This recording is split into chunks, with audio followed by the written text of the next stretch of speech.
Hello everyone. तो अभी तक एडवांस क्लासिकल मैकेनिक्स में हम लोग कवर कर चुके हैं लैग्रेंजियन डायनामिक्स को। आज का जो लेक्चर होगा इसके अंदर हम कवर करेंगे हैमिल्टोनियन को। लैग्रेंजियन और हैमिल्टोनियन से अगर मैं बात करूं तो दो तीन क्वेश्चन आपको मिलेंगे देखने को, है ना। तो वो लगभग सारे क्वेश्चंस मैंने आपको कवर करा दिए। तो अब अगर एग्जाम में इसके दो तीन क्वेश्चन तो आते ही हैं, और भी ज्यादा क्वेश्चन आए तो आप वो करने में कैपेबल है। आप इजीली इन क्वेश्चंस को कर सकते हैं। कल से हम लोग स्टार्ट करेंगे सेंट्रल फोर्सेस, एंड देन अगले 4-5 दिनों में हम मेन इंपॉर्टेंट टॉपिक को डिस्कस करेंगे। लाइक सेंट्रल फोर्स पहले हम करेंगे, उसके बाद हम करेंगे centre of mass and collision, and then rigid body dynamics. तो यहाँ से अगर मैं मिला के निकालूं और मैकेनिक्स से 10 से 12 क्वेश्चन आ रहे हैं, तो करीबन 7 से 8 क्वेश्चन इन पोर्शन में से आ जाते हैं। तो ये पोर्शन पहले हम कवर करेंगे, देन उसके बाद फिर हम बाकी चीजों को डिस्कस करेंगे। चलिए स्टार्ट करते हैं आज का लेक्चर। तो सबसे पहले मैंने कल का जो लेक्चर था उसमें आपको बताया था साइक्लिक कोऑर्डिनेट के बारे में। साइक्लिक कोऑर्डिनेट के बारे में हमने पढ़ा था कि जो लंग्रेजियन जो तीन कोऑर्डिनेट्स पर डिपेंड कर रहा है, क्यू डॉट और टी पर, यदि इनमें से एक भी मिसिंग है तो वो मिसिंग कोऑर्डिनेट ही साइक्लिक कोऑर्डिनेट कहलाता है। हमने बात की थी कि यदि क्यू मिसिंग है तो उस केस में जो कंजर्व क्वांटिटी होती है या जिसको कांस्टेंट ऑफ मोशन कहते हैं वो लीनियर मोमेंटम हो जाता है। अगर लीनियर मोशन है, और एंगुलर मोशन के केस में वो हो जाता है एंगुलर मोमेंट। फिर हमने बात की थी कि अगर क्यू डॉट कांस्टेंट है तो del L upon del Q जो है वो जीरो हो रहा था। फिर हमने बात की थी यदि टाइम कांस्टेंट है तो उस केस में हमारे पास एक क्वांटिटी बन के आई थी जिसको हमने लिखा था algebraic Q dot P minus L, जिसको मैंने हैमिल्टोनियन एच के बराबर लिखा था, और ये कांस्टेंट होता है। तो ये ऑब्जेक्टिव क्वेश्चन यहाँ पर ये बन जाता है कि जब जो साइक्लिक कोऑर्डिनेट है वो टी होता है, जब जो टाइम साइक्लिक कोऑर्डिनेट होता है, ऐसा लिखा है टाइम जब साइक्लिक कोऑर्डिनेट होता है, तो इनमें से जो हैमिल्टोनियन है क्या बनता है, या फिर जो हैमिल्टोनियन है वो किसके इक्वल होता है। हैमिल्टोनियन किसको शो करता है, टोटल एनर्जी को शो करता है, और टोटल एनर्जी किसके बराबर हो जाती है, कांस्टेंट, वो कंजर्व रहती है, वो तो सीधी सी बात है। तो ये क्वेश्चन बन जाता है। तो हैमिल्टोनियन है क्या, T plus V, total energy जो है उसको शो करता है हैमिल्टोनियन। यदि हमने लैग्रेंजियन की बात की थी तो वो भी एनर्जी को शो कर रहा था, पर वो किसके बराबर था, टी माइनस वी, जबकि हैमिल्टोनियन किसके बराबर है, टी प्लस। हमने ये बात की थी कि जो लैग्रेंजियन है वो फंक्शन है क्यू क्यू डॉट और टाइम का, है ना। जबकि जो हैमिल्टोनियन है वो फंक्शन होता है क्यू पी, पी का मतलब है मोमेंटम। ये फंक्शन है जनरलाइज कोऑर्डिनेट, पी का मतलब है जनरलाइज मोमेंटम और टाइम। जबकि लैग्रेंजियन जो फंक्शन था वो था जनरलाइज कोऑर्डिनेट, जनरलाइज वेलोसिटी और टाइम। तो ये भी एक अच्छा खासा क्वेश्चन बन सकता है। हैमिल्टोनियन क्योंकि यहाँ पर मोमेंटम आ गया। आप लोगों ने पढ़ा है दो तरह के स्पेस स्टैटिस्टिकल के अंदर, एक होता है पोजीशन स्पेस और एक होता है मोमेंटम स्पेस।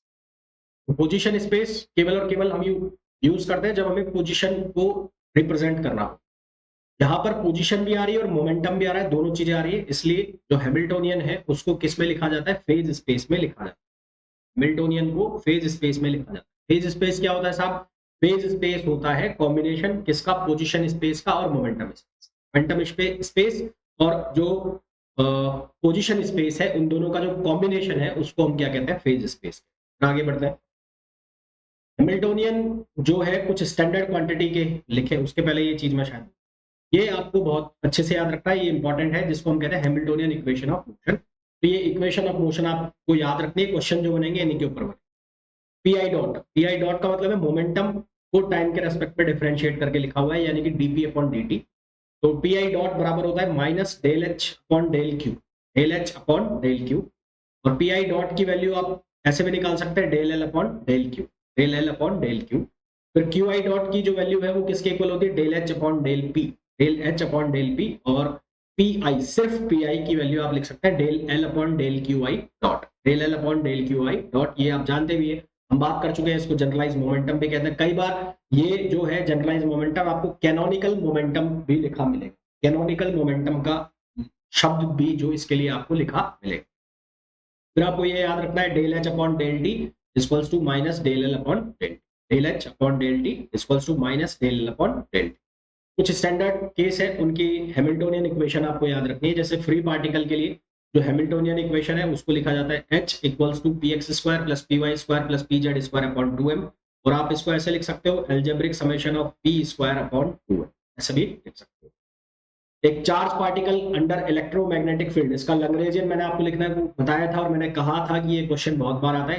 उसी तरह से सेम क्वेश्चन में यदि आपको हैमिल्टोनियन लिखने को पूछा जाए तो उसका हैमिल्टोनियन दो तरह से हम लिख सकते हैं। एक तो लिख सकते हैं h equals to algebraic summation, P I minus Q I, यहाँ पर पी आई वेक्टर के फॉर्म में और ये ए बी वेक्टर के फॉर्म में। P vector minus Q, A vector, Q का मतलब है चार्ज और ए का मतलब है, ए का मतलब क्या है, ए का मतलब जो हमने पोटेंशियल पढ़े थे, एक होता है स्केलर पोटेंशियल और एक होता है वेक्टर पोटेंशियल। ए है वेक्टर पोटेंशियल, तो p vector minus Q A vector इस पूरे का whole square over 2m minus q five, और ये जो पहला वाला टर्म है ये शो करता है kinetic energy, P minus Q A square upon 2m, ये शो करता है काइनेटिक एनर्जी को। तो आप इसको ऐसे भी लिख सकते हो। तो ये क्वेश्चन पूछे जाने के ज्यादा चांस है, क्योंकि इसका जो लैंग्वेजियन है वो काफी बार पूछा जा चुका है एग्जाम में, तो इसके पूछे जाने के भी ज्यादा चांस रहते हैं। अब करते हैं कुछ क्वेश्चंस जो कि पूछे जा सकते हैं हैमिल्टोनियन के ऊपर। क्वेश्चन नंबर फर्स्ट पे हमें बोला गया है Lagrangian of a system is given by, एक किसी सिस्टम के लिए उसकी लैग्रेंजियन की वैल्यू दी हुई है।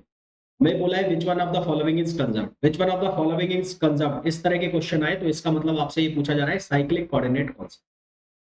इसका मतलब आपसे ये पूछा जा रहा है कि जो साइक्लिक कोऑर्डिनेट है वो कौन सा है।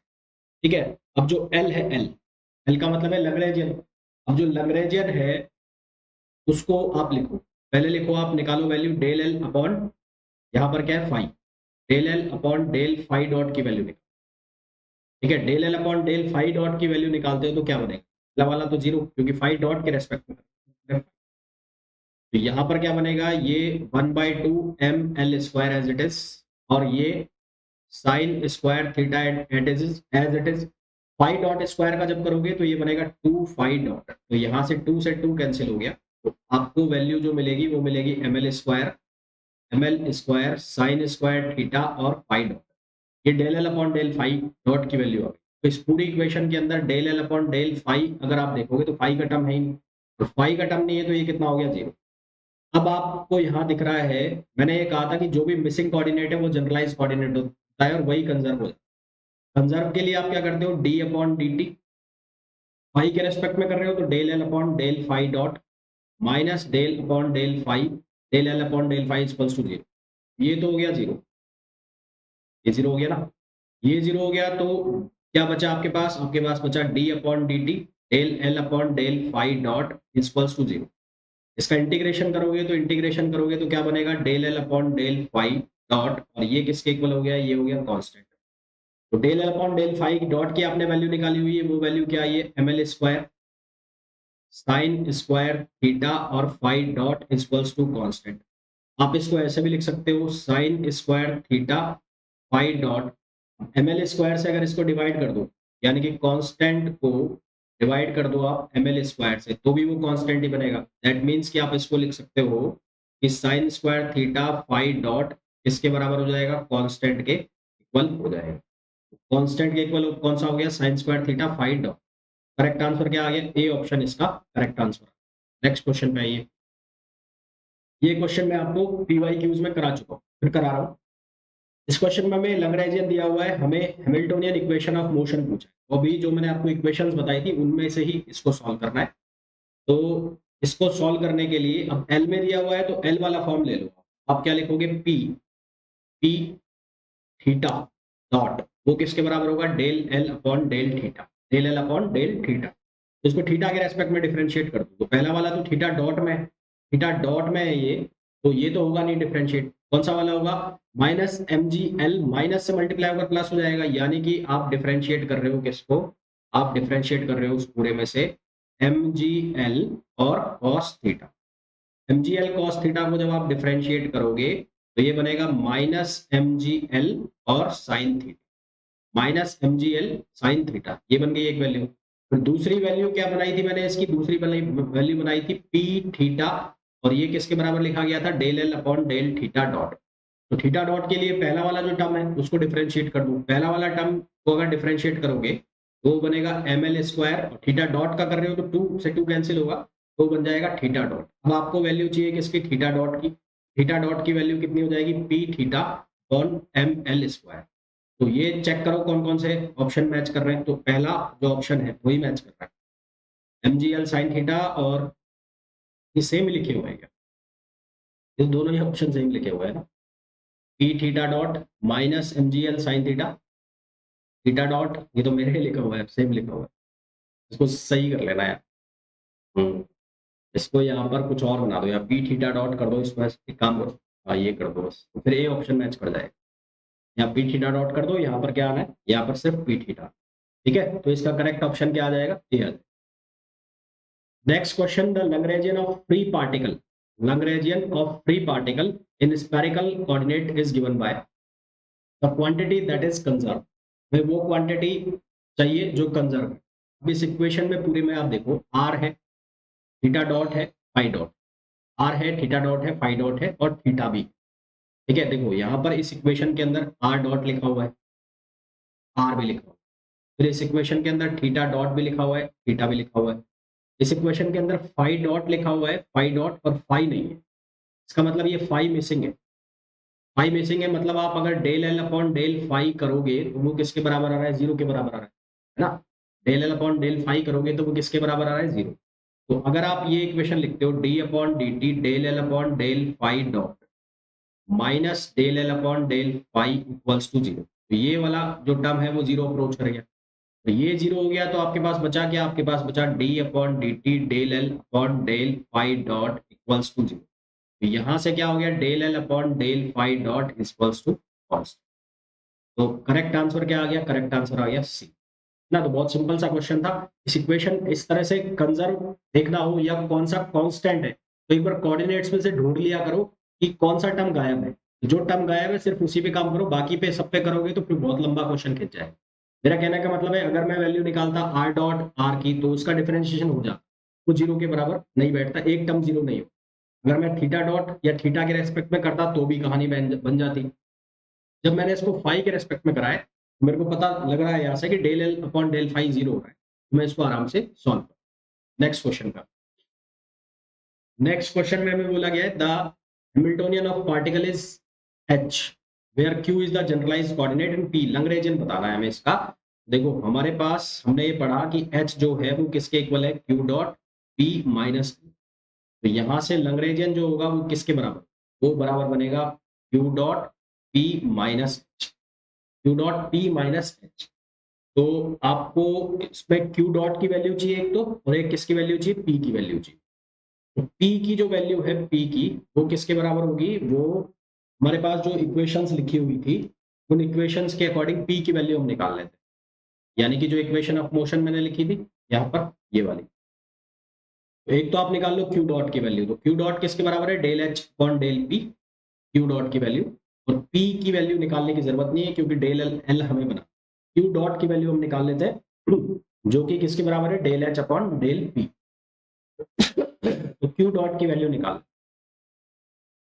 तो क्यू डॉट की जो वैल्यू है वो हम निकाल लेते हैं। तो क्यू डॉट किसके बराबर है, del H upon del P के इक्वल है क्यू डॉट। तो यहाँ से जब इसको आप सिंप्लीफाई करोगे तो पी स्क्वायर का करोगे तो ये बनेगा 2p, तो यहाँ से बनेगा p अपॉन m और प्लस q। ये वैल्यू हमारे पास बनेगी क्यू डॉट। क्यू डॉट की वैल्यू बन गई, यहाँ से किसकी वैल्यू निकाल लो, p की वैल्यू निकाल लो। तो p की जो वैल्यू यहाँ से निकल के आएगी वो आएगी m Q dot minus Q, मतलब क्रॉस मल्टीप्लाई मैंने किया है। अब ये जो वैल्यू है यहाँ पर सब्सटीट्यूट कर दो यहाँ पर, तो L equals to Q dot, और तो p की वैल्यू है वो m Q dot minus Q, ये रख दिया। उसके बाद ये h की वैल्यू कितनी है, ये पूरी की पूरी वैल्यू यहाँ पर m स्क्वायर, यहाँ पर भी p की वैल्यू आपको सब्सटीट्यूट करनी पड़ेगी, तो ये बनेगा m स्क्वायर, ये हो जाएगा Q dot minus Q square on 2m।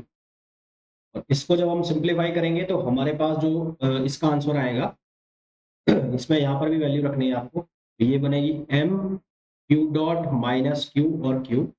इसको जब हम सिंप्लीफाई करेंगे तो हमारे पास जो आंसर बनेगा वो बनेगा m/2, और ये हो जाएगा क्यू डॉट स्क्वायर प्लस ये होगा Q square minus 2 Q dot, तो ये वैल्यू हमारे पास बन जाएगी। मैच कराओ, क्यू डॉट का मतलब हो गया D Q upon D T, है ना। तो ये इस तरह से लिखा हुआ है, मैं इसको और सिंप्लीफाई कर देता हूँ, m/2, ये हो जाएगा D Q upon D T, इसका स्क्वायर, फिर ये प्लस क्यू स्क्वायर, इसको लास्ट में लिख देते हैं, यहाँ लिख देते हैं -2q। 2q आ रहा है मेरे पास में, m/2 निकाला है ना हमने, तो ये गलत लिखे हुए हैं, -2, और q डॉट को आप लिख सकते हो 2 D Q upon D T, और ये q और प्लस क्यू स्क्वायर, ये बनेगा। तो उसके हिसाब से जो टर्म बन रहा है वो d बनना चाहिए, यहाँ पर आप 2 और लग, तो ये आंसर इसका ये। नेक्स्ट क्वेश्चन पे आ जाओ। नेक्स्ट क्वेश्चन में हमें बोला गया है a particle of charge q, mass m and linear momentum p enters an electromagnetic field of vector potential a and scalar potential p. The Hamiltonian of particle is, particle का Hamiltonian लिखना। देखो ये electromagnetic field वाला question है, direct आपसे पूछ लिया भाई, जो आपको मैं कह भी रहा हूँ। उसका मैंने आपको बताया था क्या बनेगा, वो बनेगा p vector minus Q A vector और उसका स्क्वायर अपॉन 2m, और प्लस वो क्या बन रहा था, क्यू फाइव, यही तो बन रहा था। और वो कौन सा ऑप्शन बन रहा है, वो ऑप्शन बन रहा है तुम्हारा ये बी ऑप्शन बन रहा है। तो यहां से ये कौन सा ऑप्शन बन रहा है, बी ऑप्शन बन। नेक्स्ट क्वेश्चन पे आ जाओ। The Lagrangian of particle moving in a plane under influence of central potential, the generalized momenta corresponding to r and theta। यानी कि एक बार तो आप निकाल लो पी आर की वैल्यू क्या होगी, डेल एल अपॉन डेल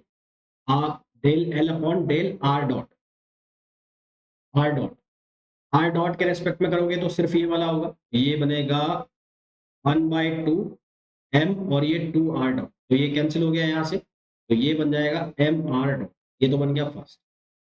ठीक है, आर स्क्वायर का इसके रेस्पेक्ट में होगा ही नहीं, ये डेल है ना, डेल आर डॉट। फिर आप निकाल लो पी थीटा कितना होगा, del L upon del theta dot, del L upon del theta dot जो बनेगा वो बनेगा हाफ एम आर स्क्वायर, और ये बनेगा कितना, ये बनेगा 2 थीटा डॉट, 2 से 2 कैंसिल हो जाएगा, तो ये बन जाएगा M R square theta dot, M R square theta dot. तो यहाँ से अगर आप इसको चेक करो तो करेक्ट आंसर जो आपका इसका आ रहा है एम आर डॉट और M R square theta dot, ये दो ऑप्शन आ रहे हैं। तो ये फर्स्ट ऑप्शन ही आना चाहिए, इसमें आपको करेक्शन करना पड़ेगा यार, गड़बड़ ये आएगा। नेक्स्ट क्वेश्चन पे यहाँ पर भी आपको मोमेंटम निकालना है। तो एक बार तो आप देखो, मोमेंटम जो आप निकालते हो तो आप निकालते हो del L upon del Q dot का मतलब है वेलोसिटी। तो इसके लिए एक बार आप जब एक्स डायरेक्शन में निकालोगे तो उसके लिए कर दो del L upon del V X, जब आप वाई डायरेक्शन में निकालोगे तो उसके लिए कर दो del L upon del V Y. तो जब आप एक्स डायरेक्शन के लिए करोगे तो यहाँ पर बन जाएगा एम वी एक्स, है ना, और माइनस ये यहाँ पर करोगे तो ए आएगा ही, और ये माइनस, तो माइनस ए वाई, तो माइनस ए वाई, और जब इसको वाई के रेस्पेक्ट में करोगे तो ये बनेगा एम वी वाई, और ये बनेगा प्लस ए एक्स। तो करेक्ट ऑप्शन जो आ जाएगा इसका वो आ जाएगा सी। नेक्स्ट क्वेश्चन पे आइए। यहाँ पर आपको पूछा है कि इनमें से कौन सी करेक्ट इक्वेशन लिखी हुई है कंजर्वेटिव सिस्टम। तो हमने ये अभी पढ़ा था कि पी आई डॉट किसके बराबर था, del H upon del Q I, ये था माइनस का। और हमने ये पढ़ा था क्यू आई डॉट, ये किसके बराबर था, del H upon del P, और ये प्लस में था। तो del H upon del P और डेल क्यू आई डॉट का मतलब है del Q upon del T, तो ये माइनस में था, तो इसका करेक्ट ऑप्शन आ जाएगा डी आर, माइनस लगा हुआ है, तो इसका करेक्ट ऑप्शन कौन सा आ जाएगा, डी आ जाएगा, इक्वेशन ऑफ मोशन। बेसिकली आपसे इक्वेशन ऑफ मोशन पूछा। नेक्स्ट क्वेश्चन पे आइए। यहाँ पर पूछा है हैमिल्टोनियन, पूछा है इस इक्वेशन का। तो हैमिल्टोनियन बनाना है हमें। तो हैमिल्टोनियन की जो वैल्यू है वो किसके बराबर होगी, algebraic summation of Q dot P minus, पे आप निकाल लो पी एक्स की वैल्यू। तो पी एक्स की वैल्यू किसके बराबर बनेगी, del L upon del X. यहाँ से कितना बनेगा, ये बनेगा 2ax डॉट, यहाँ से आ जाएगा x डॉट की value P x upon 2a। इसी तरह से y डॉट की वैल्यू आ जाएगी P Y upon 2b, y dot की जो वैल्यू आ जाएगी वो आ जाएगी पी वाई अपॉन 2b। ये किसकी वैल्यू आ गई, y डॉट की वैल्यू आ गई। अब यहाँ पर वैल्यू सब्स्टिट्यूट करनी है आपको, कुछ नहीं करना। तो यहाँ पर जब हम वैल्यू रखेंगे इस इक्वेशन के अंदर तो क्यू डॉट का मतलब हो गया, एक बार आप ले लो x डॉट और एक बार ले लो आप y डॉट। इसको आप कैसे लिखोगे, इसको आप लिखोगे पी एक्स और x dot plus P y और वाई डॉट माइनस एल। तो पी एक्स और इसकी वैल्यू आपने निकाल ली already, p x upon 2a, और इसी तरह से यहाँ पर ये हो जाएगा P Y upon 2a। L में आप वैल्यू डाल दो, आप ए एक्स डॉट की जगह आप लिख दोगे P x upon 2a square, यहाँ पर आप लिख दोगे P Y upon two B square, और यहाँ पर क्या हो जाएगा माइनस के एक्स वाई। इसको जब आप सिंप्लीफाई करोगे तो ये बनेगा p x square upon four a plus P Y square upon four b और प्लस के एक्स वाई। ये आपके पास यहाँ पर फाइनल इक्वेशन बन जाएगी, और इसको अगर आप मैच कराओगे तो ये इक्वेशन बन जाएगी सी इक्वेशन बन जाएगी। करेक्ट आंसर इसका क्या हो जाएगा, सी हो जाएगा ना। तो ये था हैमिल्टोनियन डायनेमिक्स, और हैमिल्टोनियन डायनेमिक्स में किस तरह के क्वेश्चन बनते हैं वो मैंने आपको सारा कंप्लीटली बता दिया। होपफुली ये लेक्चर आपको अच्छे से समझ में आ गया होगा। अब इसके आगे हम डिस्कस करेंगे, और सेंट्रल फोर्स को हम डिस्कस करेंगे नेक्स्ट लेक्चर के अंदर। सेंट्रल फोर्स क्या है, किस तरह के उसके क्वेश्चन। मिलता है नेक्स्ट वीडियो में। Till then thank you.